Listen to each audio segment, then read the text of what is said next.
వేములవాడ శ్రీ రాజరాజేశ్వర స్వామి వారి ఆలయంలో బుధవారం శివ కళ్యాణ మహోత్సవాలు శాస్త్రోక్తంగా ప్రారంభమయ్యాయి. ఈ సందర్భంగా పుణ్యాహవచనం చేసి ప్రత్యేక పూజా కార్యక్రమాలను అర్చకులు, వేద పండితులు నిర్వహించారు. సాయంత్రం 3:05 నుండి అంకురార్పణం, అగ్ని ప్రతిష్ఠ, వాస్తుహోమం, సాయంత్రం 4 గంటల నుండి శివ మహాపురాణం ప్రవచనం, రాత్రి 7:15 నుండి వేరి పూజ, దేవతా ఆహ్వాన జరుగునని, మంగళహారతి, మంత్రపుష్పం, తీర్థప్రసాద వితరణ చేసినట్లు అర్చక స్వాములు తెలిపారు. గురువారం రోజున శివ కళ్యాణం 10:50 నుండి 12:05 వరకు జరుగుతుందని పేర్కొన్నారు.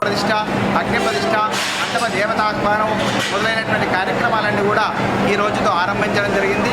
రేపటి రోజున ఎదురుకోళ్ళు మరియు స్వామివారి శివ కళ్యాణ మహోత్సవము రేపు జరుగుతుంది. కాబట్టి ఆ కళ్యాణ ఉత్సవాల్లో లక్షలాది మంది భక్తులు పాల్గొంటారు.